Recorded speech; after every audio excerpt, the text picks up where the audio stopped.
Hello, this is the Tiffany's Fitness Podcast. My name is Tiffany, and this week's guest is the wonderful Madeline Conti. She's an excellent kettlebell coach and the creator of Bellfest, which is a really cool event happening in Atlanta, Georgia on September 2nd and 3rd. Check out the details for that in the show notes and enjoy the episode. I'll check back in with you at the end. Let's chat about Bellfest because that's a thing. Yes. How I'm did so we excited come up? about it. How did you come up with the idea for Bellfest, or why did you want to do Bellfest? Yeah, lots of different reasons. I would say the biggest one is there are so many people in this kettlebell community that I feel like I've met. And then I realize I don't know y'all yet in person anyway.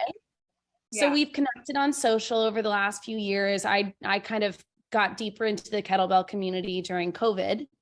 It's when I fell in love with kettlebells and decided like, this is something I'm going to at least lean into for my own practice.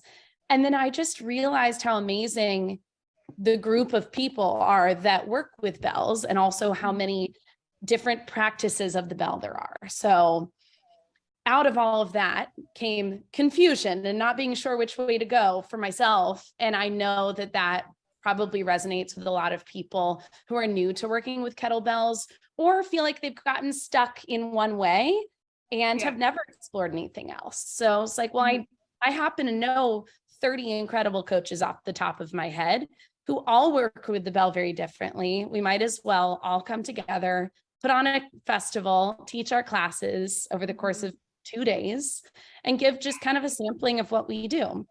So far, everyone seems really excited about it. And I hope the people who attend will be amped about it too. It sounds fun. I mean, that's where I came like with the podcast was like, I've been talking to all these people online who some people have like I talked to forever. I feel like we're legitimate friends at this point. And I've never talked face to face with them.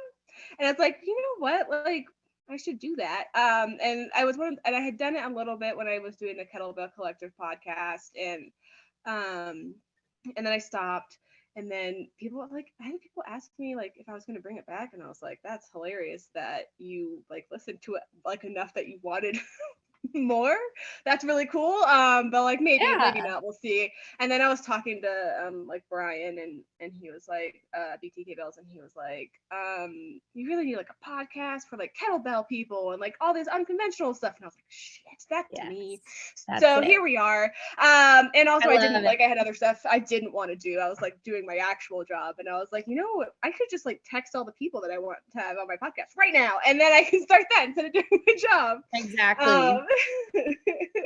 And it's cool because I get to talk to the people that like I've been talking to, and then people like who aren't coaches get to hear and get to like actually know who we are and our vibes, and like maybe that's how we're gonna find a person who really was gonna vibe with us for our training style and our coaching and our whatever type of lifting that we do, which I think is super cool.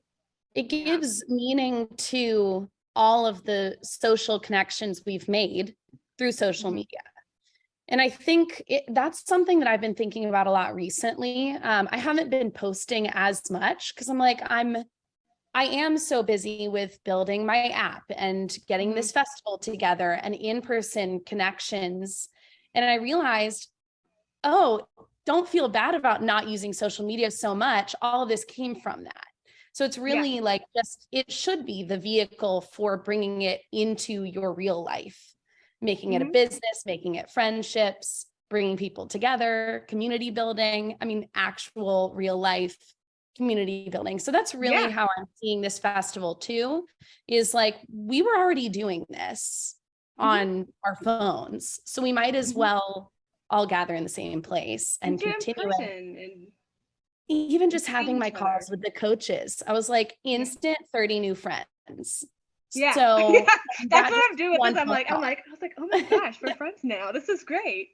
Now you're stuck with me because but it's so hard because we're so spread apart sometimes. So it doesn't feel like the same type of community like that I had when I was like training in person in a gym, and I don't do that anymore. It's all online, and I'm gonna be moving every however many years. So it's like like establishing like an in-person community would be really hard for me. So it's really nice that you can just do it on the internet, and I can have like really cool conversations with cool people all around the world. Like if I was just doing stuff in person, I wouldn't have my grad clients. Like I have clients in Australia. I've worked with people in New Zealand, like Argentina, like I've worked with all sorts of people that I would never have gotten to work with had I just been working in the gym in one-on-one in person. Right. So that's the flip side of it, is like, it does give us the ability to have a really broad network that we serve. And then for you, especially because you're going to be moving so much due to just the nature of y'all's I had strep throat last night. It's still not last night, last week. So it's still kicking in. But the nature of y'all's life is going to have you moving every few years. Now you have this network of real friends all over the world. And maybe one day they'll move me to a place where people are. maybe they'll put me in an actual location, not in here. Oh, I'm crossing my fingers for Georgia so that we can. I mean, it wouldn't be. It's so terrible. Though it is looking. It really is. It's on the list. At this point I can't have expectations, because if I have expectations, I'll get disappointed. It won't happen. Yeah. Well, that's what happened. Is like they were like, we're gonna tell you where you're moving next week, and I was like, oh, okay, cool. And then I got really excited, and then they were like, oh, she got excited. Let's never let her know where she's going. So I have stopped expecting anything, and if I expect nothing, anything is better than nothing. So that's true. I've set my bar really low. If you aim low, you can avoid disappointment. That's a good way to deal with the government. So and honestly, with life in general. Fair. Next step is the right move, whatever it is. I just go with it. My husband's really good at that. He can roll with anything, and like that energy is really good for me personally, but like he stumbles into making everything work like all of the time. It's amazing. Like he was out of the military, he got back in February 2020. He got to here in Colorado the week that all of my jobs shut down in San Diego, and all of his jobs shut down. And like I was like, so like we would have been fucking homeless in San Diego. Like had we not re-enlisted, we would have had to move honestly back home. Though, probably the place I would want to be homeless is San Diego. Yeah, if I had to, pick. It's not a bad place. There are a lot of homeless people. I get it. It makes sense. They made honestly. If you're gonna be homeless, a place where it's 70 and sunny 90% of the time is the place. There's like a lot of like houseless people here too, and I'm like, why? It's so cold. This is so dangerous for you. Please go west, friend. It'll be safer for you. Going west. Yeah. Yeah, you're so close. You're close to where the weather's not terrible all the time. We'll go back to Bellfest. What is like the what's the like format? What's it gonna look like for people coming to the event or events? I guess.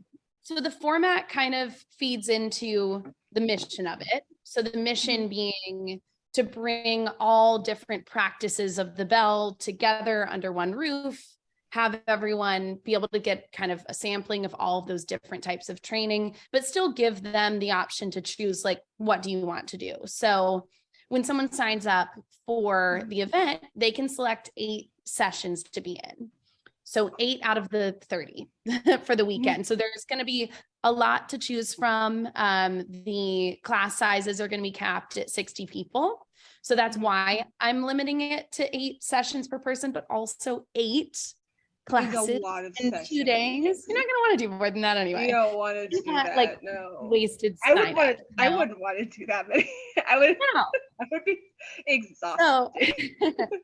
So like I'm encouraging all of my kettle club people to not sign up for my class. I'm like, take other people's classes. And the coaches too. I'm like, you take your colleagues' classes, do something you've never done before. That's going to be the best way to sell people on We Are Forever students, is showing them us falling flat on our faces, trying something all new. the time. Me taking your class, for instance, right? Like we didn't see anything is possible. Me trying to do whatever Jared does with his crazy flips, because his style of juggling is different than my style of juggling, so he's better at it than I will. But I mean, you're better at other things than I am, so so the format is just going to be every hour on the hour a different large class happening. And throughout the rest of the gym, which is about 12,000 square feet of usable space, huge. We're going to have booth setups for every coach. So you'll be able to work with them one-on-one, or ask them questions, or have them sign your thigh, whatever you want to do, whatever that coach wants to do. Sign your kettlebell. Right.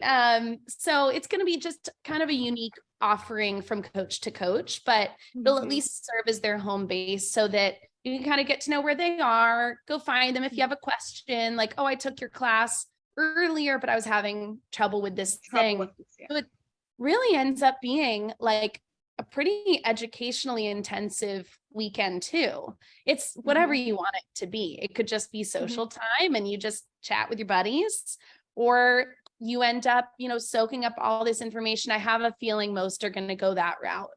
It's going to be hard not to. I mean, it is a that many coaches there. Can you talk about the lineup at all? Like who all? Sure. Well, you are invited, and I know everyone watching. TBD based on a move. Very optimistic though. I will give you more details afterwards, but I feel like this is actually going to work out for us. And I think it's gonna.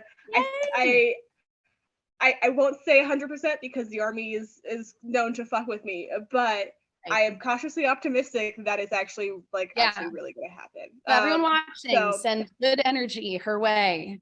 You're praying that she can make it to Atlanta September 2nd and 3rd for Bellfest. Yes.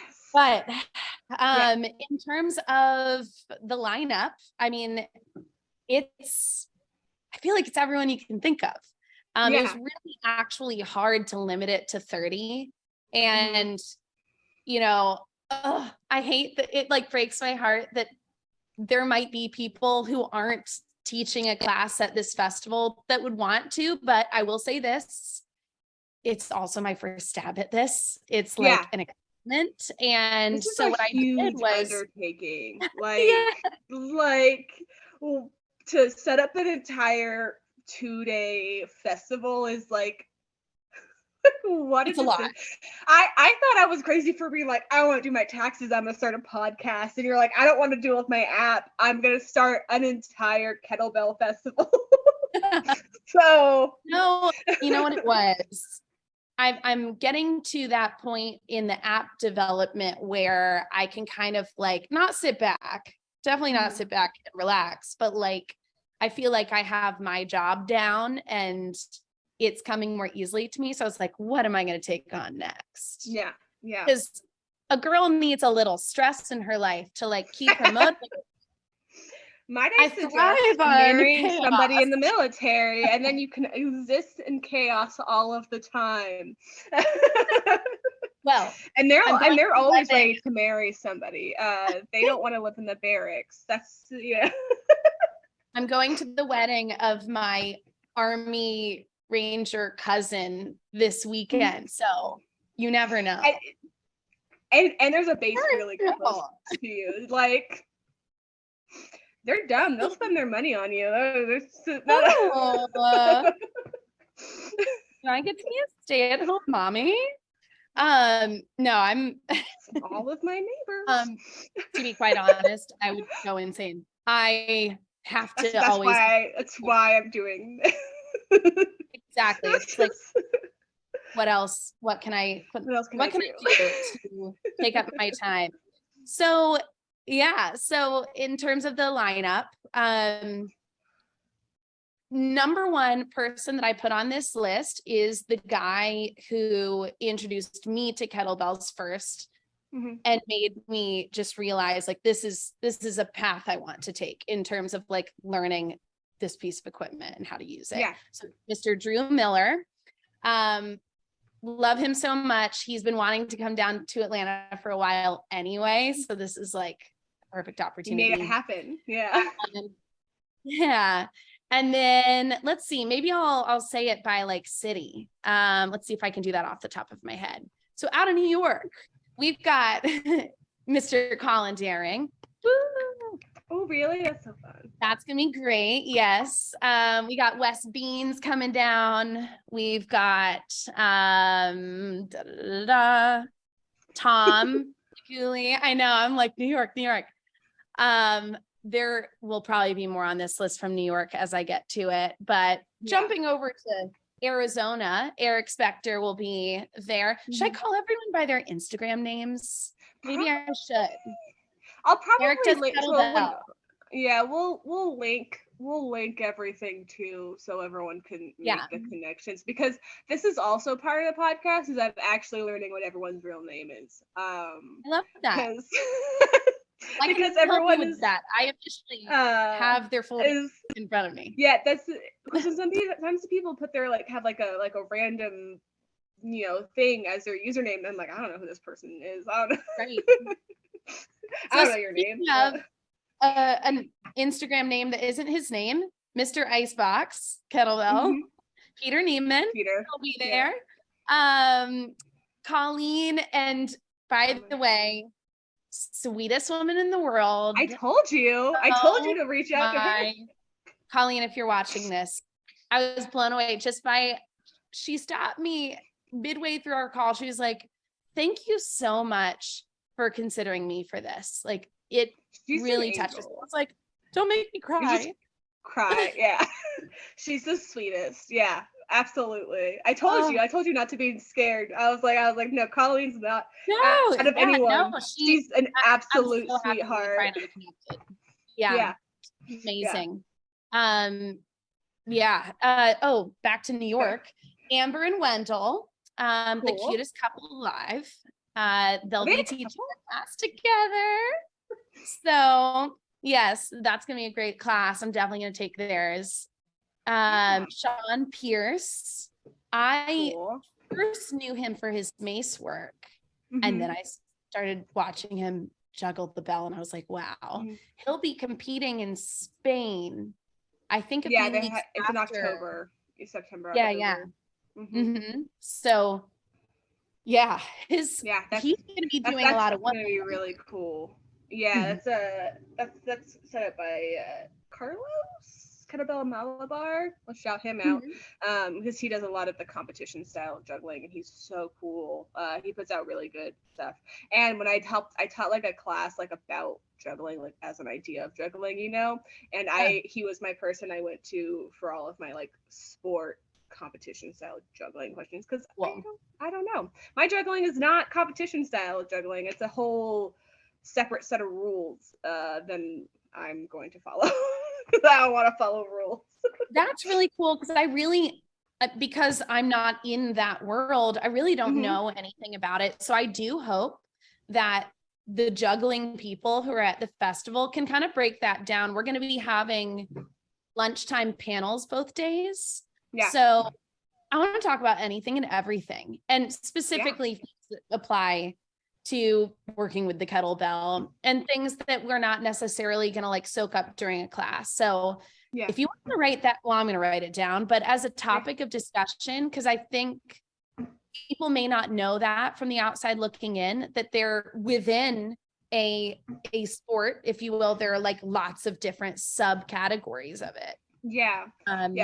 With like juggling, there's like 3 little like main categories, and I mean, I don't know if anyone cares on this podcast. Well, I don't know. There's a lot of juggling on here. You never know. It's like there's like sport, like competition, like Russian style juggling, and that has like rules, and there's like steps and rotations, and like that's how it's like judged. It's like judged like figure skating.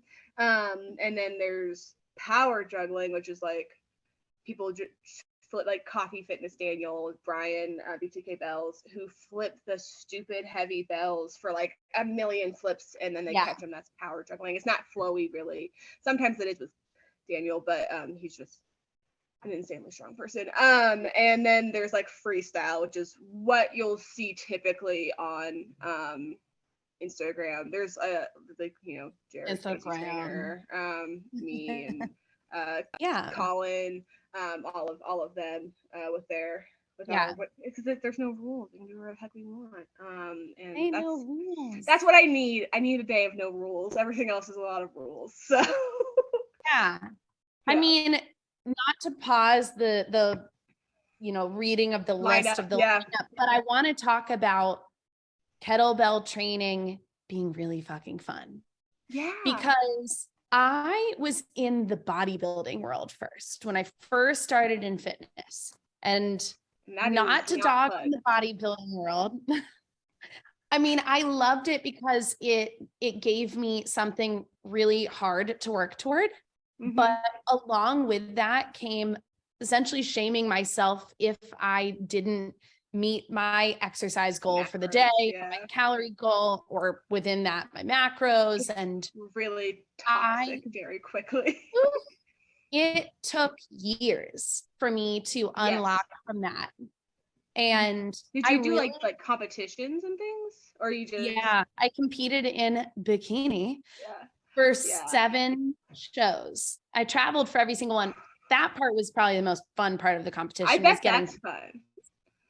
The traveling is probably fun, but the prep is, when I first started like being on Instagram and I first started working out. Well, it wasn't my first, but it was when I first started doing like working out again, like Instagram, you know, I followed so many of like that world, and I have never felt worse about myself. Right. Really, I thought it was normal, like to like starve all of the time and to like feel Stairmaster for an hour. And so I did. Yes, I did so much Stairmaster, and I honestly, I probably still do Stairmaster. It's a great workout, but like not like that to like punish myself, you know, or like to earn calories, which is I mean, even before I like got on Instagram, I was already like in that. I was already like, I'm going to run 8 miles so that way I can have some cake tonight. Like I was already in that. And then I got on Instagram and I was like, oh, this is what you're supposed to do. You're supposed to want to earn your calories, which is so fucking dangerous. It's so bad. It's so bad. And it stems from, you know, it can stem from all sorts of different things, right? It could have stemmed from our mother calling us pudgy, or not that my mom did that. Love my mom to death. She never said anything like that to me, but I do know like lots of my friends have dealt with that. Their mothers saying, suck it in for the picture, right? Like that sort of thing. Yeah. And that sticks with you. Or it comes from a controlling boyfriend saying, do you really need another tablespoon of peanut butter? I'm like, well, I guess not. Now that you've noticed that I was going for another one. Yeah. And it's like those little things you don't realize. Like if you're like not a person on the internet, like you get one comment. Like when I first started, like, you know, and you get those first like mean comments, and now I get them all the time, and it doesn't like faze me at this point. You're doing something right. YouTube's a fucking nightmare. Typically when our light shines really bright, it illuminates like the darkness. It shows us what is bad out there, and that's because you're the polar opposite of it. So consider it a good thing. No, and at this point it doesn't bother me. Like I have had enough videos get enough reach that it doesn't. But when I first started, and like you first get that comment of just someone putting fat on your thing, you're just like, oh, and it feels like the worst thing, and it's not that it could possibly be said to you, and you're just like, this person on the internet thinks this of me, and it takes a minute to, like, you know, not have that be your reaction to things. Right. And in fitness too, there's like so many like rules that people want you to hit and follow, and it gets so stringent, especially in a lot of, I mean, I feel like I've curated a very nice feed of awesome people doing awesome things, and like I don't follow anybody that's gonna make me feel bad, and if they do, I unfollow them immediately. I have no shame about that anymore. Oh. It's out, it's gone. But it's so easy to fall into a scrolling of like body checking and diets and not even like just like full on starving yourself if you go two scrolls too deep on Instagram. Exactly. And it's terrifying. What that all whittles down to is the realization that too much ends up working against the thing you were trying to achieve in the beginning. Mm-hmm. You know, fitness is a bell curve. Like, you don't want to be 10 to 12% body fat as a female. Our hormones aren't going to work the right way. No, Go too far in that direction. Exactly. Your body needs body fat, literally, for energy to pull from. So Otherwise, it's going to pull from muscle. It's just and like just so you like are not miserable all of the time. Just and the emotional part of it too. Yeah. You're not exhausted from not eating enough and from like working out hardcore and then also not refueling yourself effectively. Like, yeah, it's like when I was like in it, like not eating and I was tracking, but I was starving. It just got so crazy. Like, you're just like, I have to do this much and then I can have my breakfast. Right. And like that. And I look back and I'm like, God. Well, No what wonder I was tired. No wonder I was hurt all the time. I realized a few things in being in that world. Number one, I don't know exactly how many calories I'm burning. So I don't know exactly how many calories I need to be intaking, right? Mm-hmm. So when you look at it, it's like, why was I going so crazy over hitting perfect macros when at the end of the day, I don't really know if this is exactly what I need. Yeah. Number two, I mean, it was never getting me to where I wanted to be, not because I wasn't physically getting there, but because I had such bad body dysmorphia, I couldn't see it. So it didn't matter if I made that goal or not. I couldn't see it. So I wasn't making the goal. So I was like, let me shift my perspective from trying to achieve aesthetics and shift it over to performance. And that's when I started doing Olympic weightlifting, and I fell in love because finally I felt like, okay, if I want to hit bigger numbers, like, I do need to fuel myself. I need to be better with my sleep. I need to be this and that, like recovering better. And I ended up finally achieving the body I wanted. Yeah. Which probably wasn't as lean. It wasn't like a smaller size, which a lot of people try to achieve, but it was like the body I felt confident in because it just served its purpose well. I felt better. My thyroid was a little less wacky then. I ended up having my thyroid removed in 2019. So now I just take Synthroid for it. But I think I thoroughly damaged my thyroid by over dieting year after year after year. Yeah. So, you know, there's something to be said about that. Like, just shifting your perspective to looking at how your body is performing versus how it looks ends up getting you probably to at least mentally seeing, I like the body I live in now versus hating it. And I started to enjoy training again. And that's the big thing. I think finding the thing that you want and that you like to do is so important, because also like when you first like see fitness, it's back squat, bench press, deadlift, and that's it. And that's fine. If you love doing those lifts, fucking great for you. Let's I go. am so excited for you. But for a lot of people, that lifting a stupid heavy deadlift isn't going to benefit their life. The recovery is going to take longer than they need to like, be a person, and it might not be fun. Like it might not be fun for them. Like for me, I get an itch to do a heavy deadlift every 5-6 months, and I do it and I'm like, all right, cool, and then I don't do it again, and it's fine. I and you don't have to do those like very specific things, because that's always when people find out you're a personal trainer. I don't know if this is a military based thing. It's like, oh, what's your bench, what's your dead, and I'm like, I don't know, but my bench press is really impressive. And I'm really good at that, but that's about it. So well, so what's also interesting is I kind of paired my bodybuilding career with those first few years of being a trainer. And so I was very close-minded about what people needed to do to get to their results that they wanted. I was putting them all through that bodybuilding split because that's all I knew. Yeah.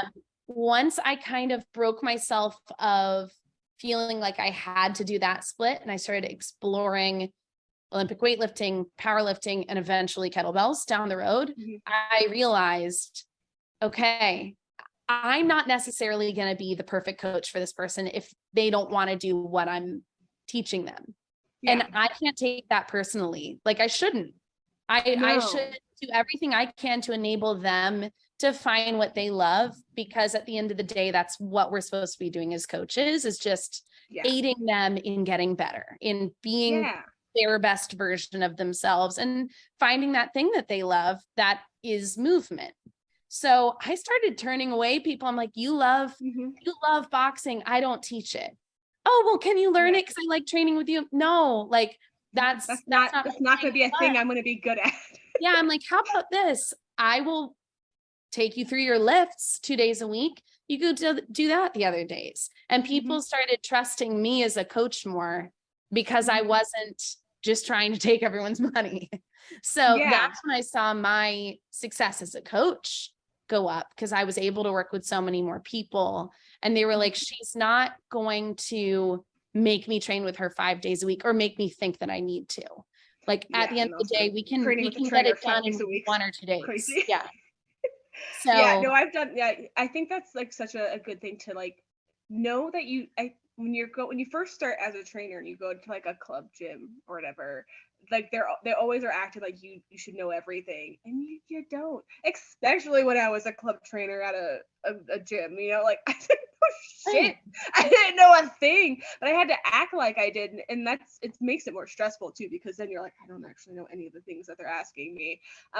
So yeah, now it's like I get people, like I do like chats about goal setting and whatever, and I'm like, this is not gonna work for us. Like, I think that you're awesome, but I do not have the skills to take you to where you want to go. You want to do Olympic lifting, I am not going to be that person. I appreciate that you reached out to me, but I do not have the skills to teach you that. I also don't have like the equipment to teach you that. Like, I couldn't coach you on that. So it's like, okay, but you know what? I know some really cool people who I think are rad, and that you'll probably think are rad. And I love having that like everyone gets to win, and it ends up being an extension of you, and it all comes back around in some way, shape, or form. Yeah. And the other part of it is like, no one likes the person that's always right. I think Jocko Willink is the one who said, like, if you're always trying to prove that you're right all the time, it ends up working against you as a leader. People don't trust someone who's always right or always acts like they know everything. So if you immediately are willing to say, I am not the best person to take you through that, this person actually is, they like you better, like instantly. Yeah. And it's not something you have to try to do. Just be honest. Just we all know. I know so many things. That's also like why, like when you're like a trainer, like a certified, you have to go through all the PT certifications. Like you have to keep doing education. That's Yeah. that's why you have to have like, PT certs, because you have to do continuing education, because there's always new things to know and learn. Yes. And to make yourself a better coach. Like I'm getting coached right now, and I'm getting like a help with my stuff, and that's making me a better coach for other people, because I am learning a new style of programming and I can figure out how I can implement that for some of my clients and their goals. And that's fucking cool. Exactly. I love that. Exactly. And I know, like, not to make it about the festival, but I know that we're all going to end up having that experience there, because we are all so excited about learning new things. I know, like, these 30 coaches in particular are, because I always see them getting together and taking each other's classes, or just generally like supporting what each other does. And I just think it's going to be an incredible way for all of us to kind of like ratchet up a little bit with like just new tools in our toolbox. Yeah. It's going to be great. And it's going to be a humbling experience too.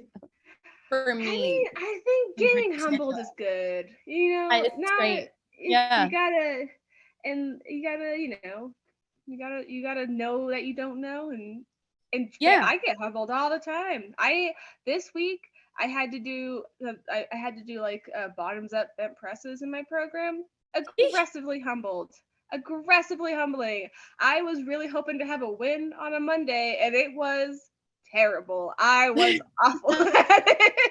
I'm not good at it, and I'm like, cool. I know I can feel every single weak muscle and bone in my body doing this. I'll be doing that with my 4 kilo later. It was so bad. I could do a 50 kilo bent press, but I can only do 16 on a bottoms up. And I was like, this is the dumbest girlfriend. That is still really good. That is really hard. It's fine. It's just I was hoping to get more. Yeah. It was a rough Monday. But in comparison to my like bent press, like regular bent press, it's less than 50%. Yeah, literally, this is hard. 10 different variables involved. Like I suck at bottoms up stuff, and which means I'm going to be doing a lot of bottoms up stuff coming up here.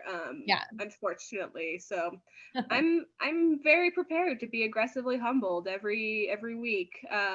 And eventually, in theory, it'll be less terrible.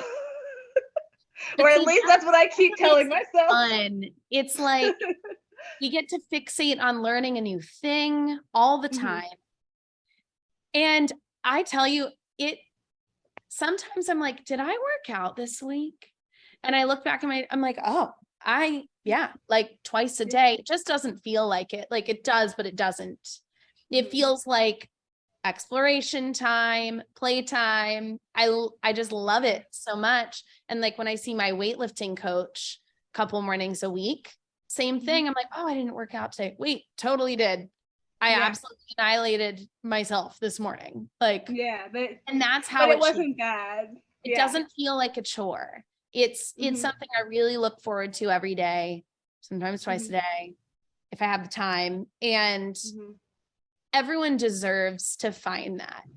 And I know it's not always going to be kettlebells for everyone, right? But like, no, it shouldn't be. Flow, if it's God, the jump ropers on Instagram. I love watching that. Like Flush. Whatever it is. Amazing. It doesn't have to be it could be powerlifting. You could be doing a dead bench press and love that. It doesn't have to be biceps and triceps on a Tuesday, right? Like literally like so many different ways to move.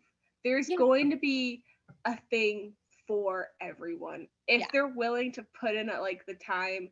And it's a privilege too, like to be able to have that time to do it. But like if you can and you can put that effort in to and have that time and energy to put in to find that thing that's going to make you excited to train, like do it, and it makes your life better. When I've seen that click with my clients, I mean, it's best. I just feel I'm over the moon for them. One person in particular, shout out to my client, Jessica, and friend.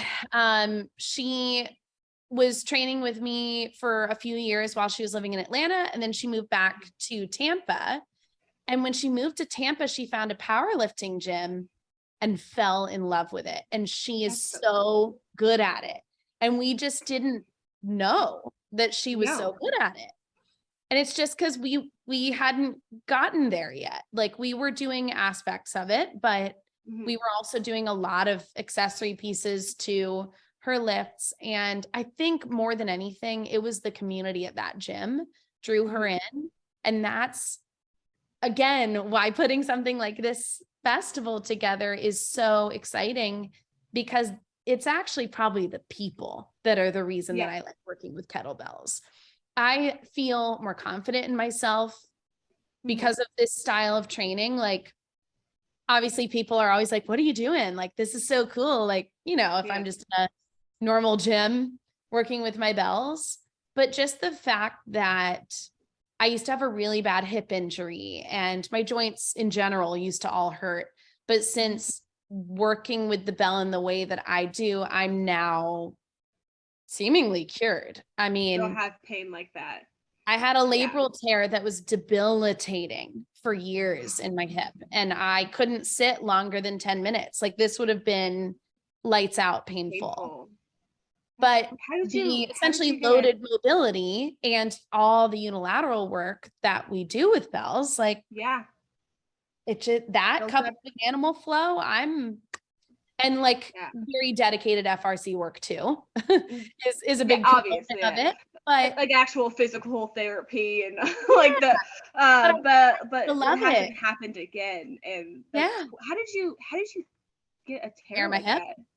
Yeah. So early on in my training career, I think I was probably 23, 24, maybe.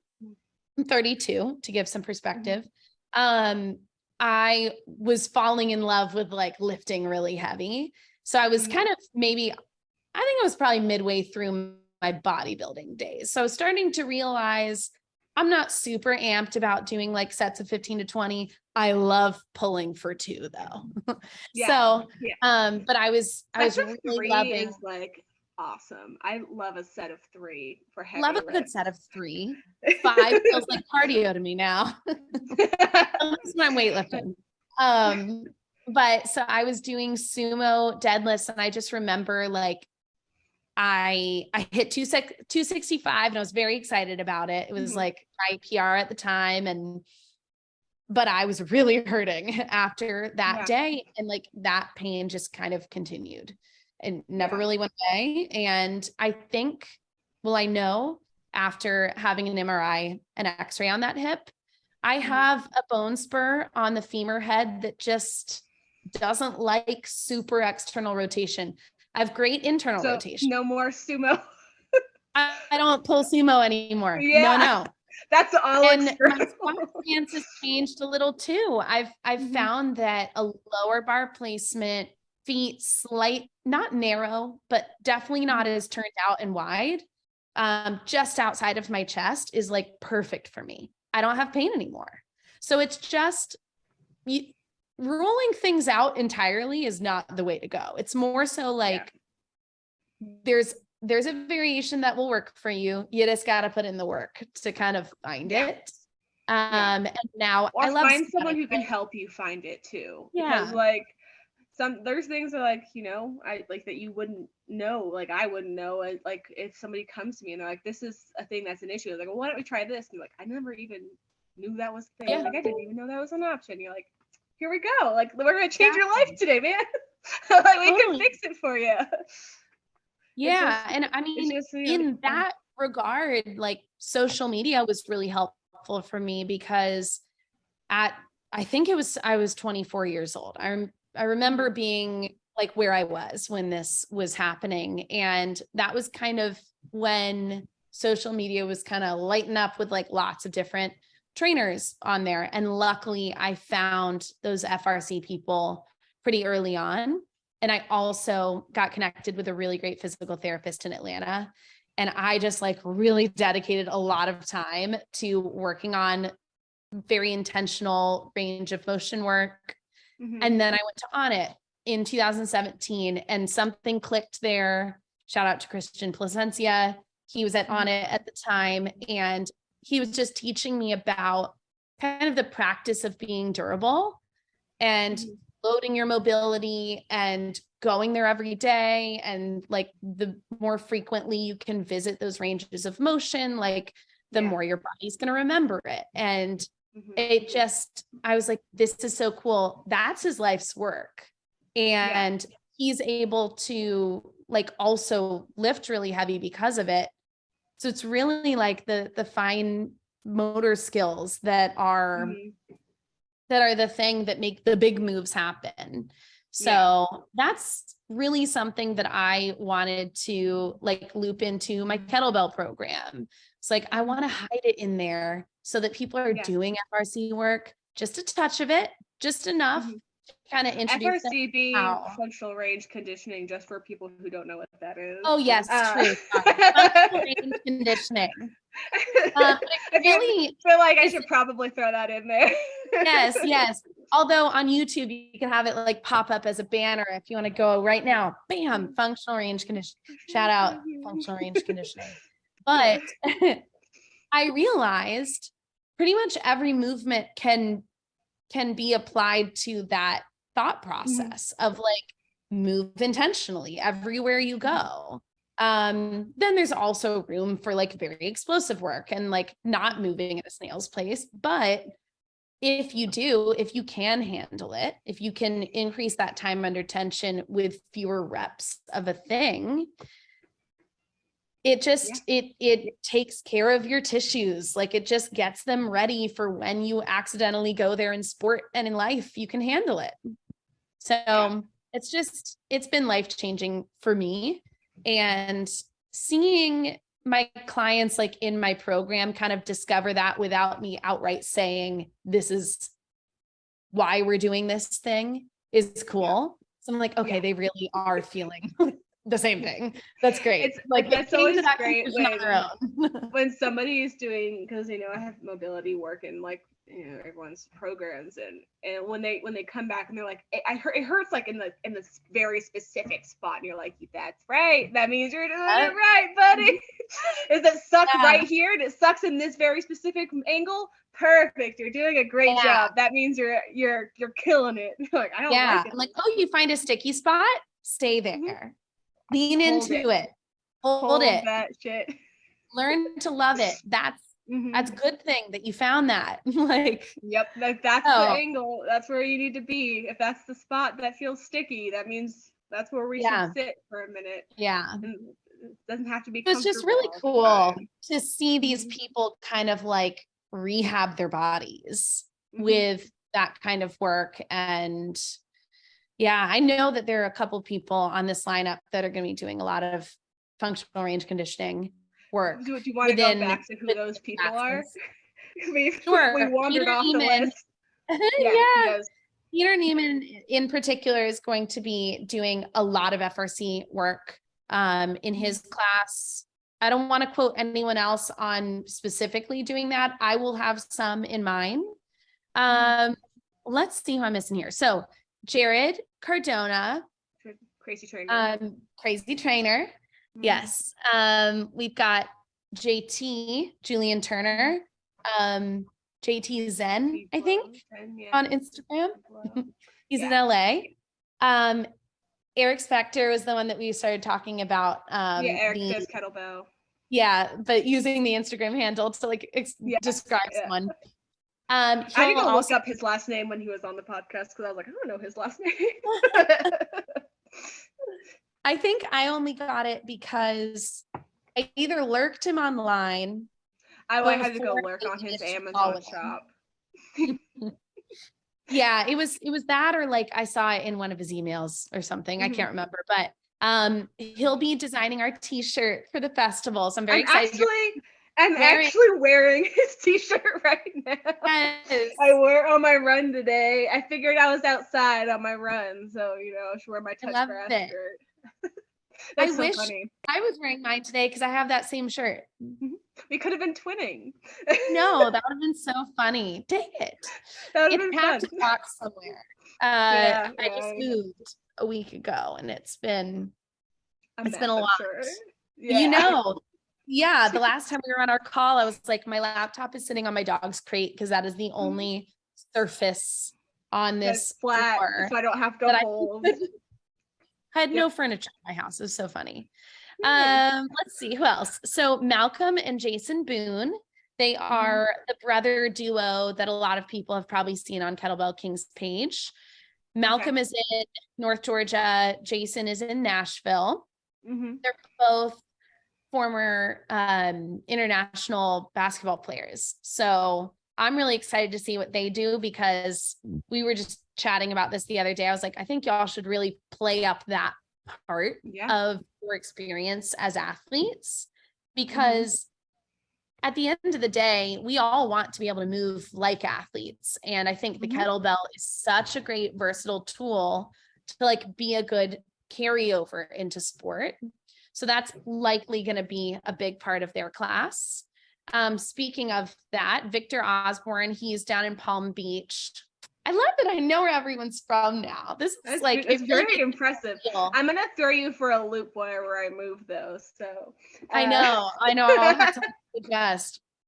But he played football for a long time. I cannot remember if it was just through college or if he played some professionally after, but either way, he'll be doing very much like sport forward training with bells and like sprint mechanics. And I guarantee you Amber Edwards will be doing that as well because she's a track star. We got Marcus Martinez, we have Nicole Gallagher, AJ Holland, Sean Pierce, we were talking about his beautiful juggling. My girl Lisa in Westchester, she's coming down. We're probably going to be doing Kettle Club together, which will be really cool. I've got Danielle Gertner on the mic, and she'll also be doing an animal flow class. I think she's going to have kettlebell in there as well. We've got Sam with Bell Mechanics. I'm really excited for Samantha to join because she just has an incredible story in general. So she'll definitely be like a keynote speaker for that panel. But she's also just built such an incredible business and course out of everything she teaches. It's just, I know a lot of people that are in my program that have taken her course and just had such a great time, learned so much from her. And she's just such a humble, sweet person, like everyone else on this list. But Gavin, we are chatting tomorrow. He's the only person I have not gotten to like get on the phone with yet. But like Twisted Steel cheat meal, Gavin? Twisted Steel cheat meal. Yes. So I'm really excited to chat with him. I'm hoping he's in. So I guess at this point, when this podcast comes out, we'll know if he's. We'll know. I'll shoot you a message before I post it so we can have that. I'll put it in the post show note whether or not he's in there so they can listen to the end to find out. Or I guess follow whatever promotional material you'll put together. Right. I'm sure you'll have a list somewhere. Oh yeah, totally. Yeah. I jumped around a lot, but I think I hit everyone. Adam Gooch, Keanu, Dre Mays in Boston. It's pretty incredible group of people. So stacked, if you will. So yeah, I'm pumped. I wish it was tomorrow, but we will need all of 3 months to get this thing together. So it's okay. Yeah, Labor Day weekend. We're getting our bell on in Atlanta. It's gonna be great. So cool. Yeah. Well, I also want to touch bases on your app before we are done. So like what is your app? I guess this also goes into like how do people find you and work with you? Right. Yeah. I know your app was a thing that was it is a thing. It is a thing that is my all day work. This app, I love it and hate it so much. No, I'm just kidding. No, I've learned a lot about myself in this app development process. I've learned I can be way more organized than I ever gave myself credit for. And like, I'm now utilizing that newly found skill to like just be more productive in all facets of my life. But it's made me slow down. Like, I used to want to come up with an idea and it come to life the next day. And for one, I just didn't know initially like how long app development takes. We started work on this a year and a month ago, kind of like the brainstorming process of it. Yeah. The actual work, like developer work, started in September. And so it's been 9 months of that. Could have had a baby in this time.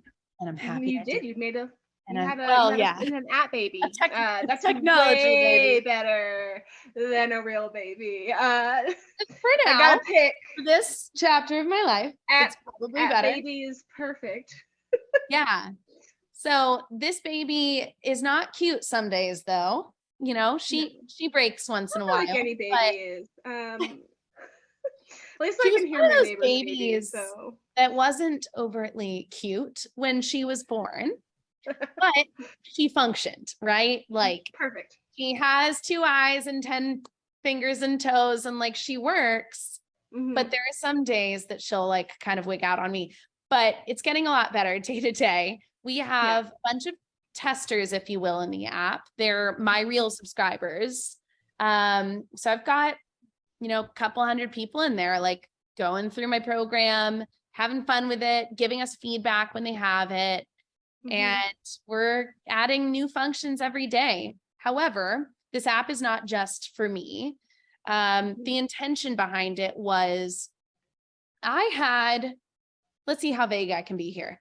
I had 8 months of time on another app, and I love that it showed me what I was capable of, but it also exposed what I'm not good at. And one thing I'm not good at is living on social media. Yeah.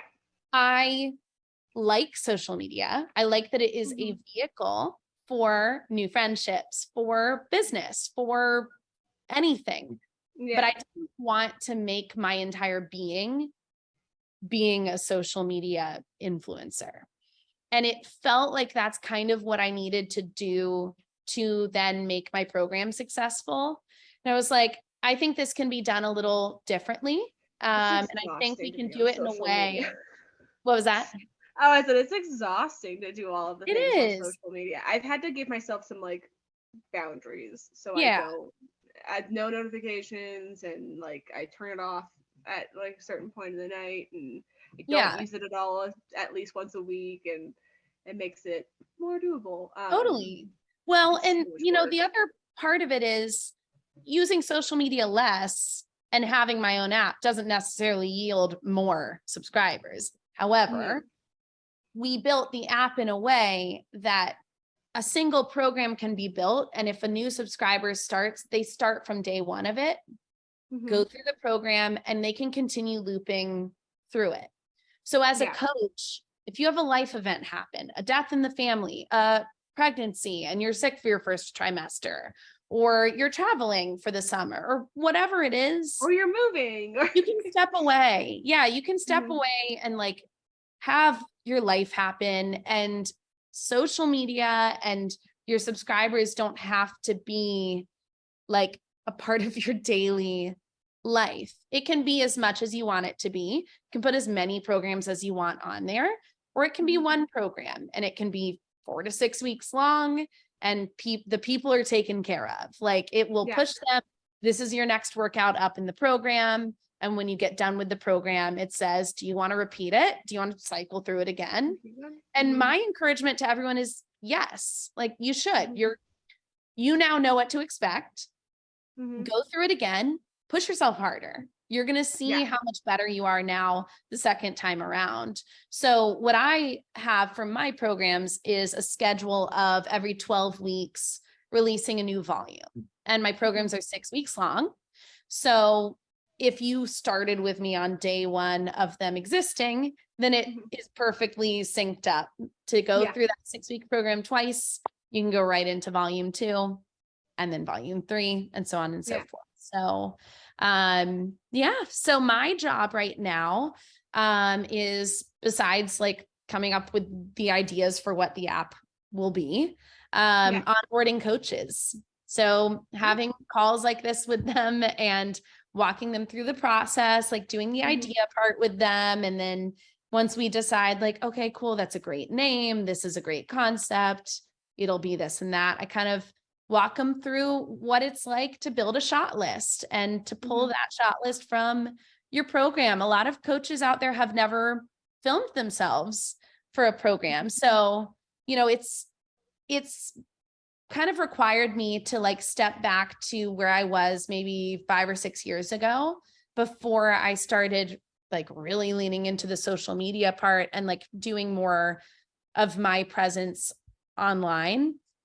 And remember, like some people won't know what 4K 60 frames per second is, or how to use a professional camera if they're using a professional camera. What I mean by landscape versus portrait, like, so that's been a big learning process for me, is knowing all the different things that the coach needs to know, to not have like a huge window behind them that's like blowing out the, you can only see their silhouette if they're doing that. So that's why I started getting flags in my gym, was to block out the light. That's right. Yeah. Exactly. That was the reason everyone was like, oh, because my flags are like, I guess part of my brand at this point. I don't know. They're very silly. But the whole reason I got the first one is one, I thought it was very funny. I saw it on my husband sent me some goofy fucking like gym meme humor thing, and I was like, where do you get that flag? Where do you get that from? And I went and got it, and I got it because my window was so freaking bright, nobody could see me with videos. And I was like, fixed it. I didn't mean for it to be that big, but here we are. It worked out really well. Yeah, exactly. It's been kind of a whirlwind. We've got like, I think 8 coaches building programs right now. And they're all kind of in that same part of like either currently filming all of their movements or they've just finished. So now they're like actively building their programs in the app. So that's really cool to see. Yeah. I was initially very excited when I saw my programs come to life, but seeing other people's programs come to life and then make the realization that, oh my gosh, now I can serve anyone around the world, not just people in my, direct proximity. Like I can reach people in Australia. I can reach people anywhere. It's just so cool to see, like, now they have a tool that's going to allow them to scale their business and their time beyond the gym floor. Because I was working 40 hours on the gym floor a week up until September. And it was kind of over the course of September to December, I was like, okay, I'm going to have to dedicate much more time to this app, obviously. Just think of like Shark Tank. If you're not all in, like, we're not going to be all in too. So it's like, okay, if other people are all in for me, I need to be all in. So I just teach my classes now. Got my 2 barbell classes and my kettlebell class. And I've kind of put all of my personal training clients in there. And it's great. It's like, it's such a good balance. I love when I train now. So again, it brought back joy to my training of other people. I enjoy my workouts because I found something I love. And then just sharing that love with everyone who is a subscriber of my program. And then, if someone is not into kettlebells, like, now I have a resource to say, well, you should check out, Tiffany is one of our coaches, should check out Tiffany's like Barbella's program, or you should check out Andy's weightlifting program. And, we've got boxing, we'll have ballroom dancing, like all sorts of different ways to move all in one app. Yeah. Makes me happy. Perfect. Only one app to have on my phone. It's just really nice. That is always nice. Versus a million different ones. So I do have quite a few. Where can people get your app? Yeah. Well, it's still in test flight, which for those who are not app developers and don't know what test flight is, it's kind of like the purgatory before making it to heaven. which is the App Store. So it's like our waiting ground as we're submitting different builds to the App Store to get approved. I'm hoping that by the time this podcast comes out, we've been approved because we're right on the brink of it. So cool. If it's approved, it'll be then in we'll the post the little link. We'll put the little link in the thing. Where can people find you on the internet? So my personal page is M Conti Fitness. I don't really use TikTok, but I've got one. But it's mostly Instagram. I'm old school, if you will. And then Kettle Club is my program and my class. It's funny that I don't actually know my handle off the top of my head. I think it's Kettle Club app. Is that right? I'll put it in there. Sure is. It's Kettle Club app. And then the app is continuum.app. So lots of different places to find me. Continuum has pretty much 0 posts on it because we'll do a big, blast of things when it's live. But y'all have heard it here first.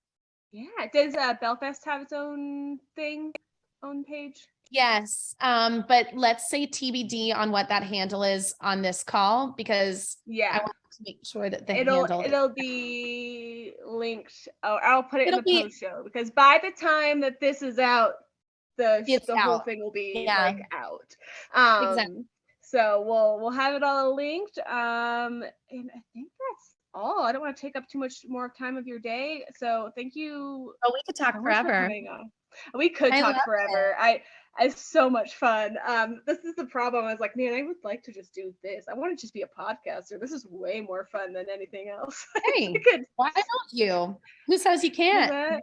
Because I need to pay my bills. I've made approximately 0 cents off of this. I have made 6 cents. People would sponsor this. I mean, maybe somebody will. I'll have to find out. This is a lot more fun. Well, it's not actually more fun than coaching, but it is a lot of fun. In addition, it's a nice change of pace. Yes, I don't have to plan the whole thing. Right.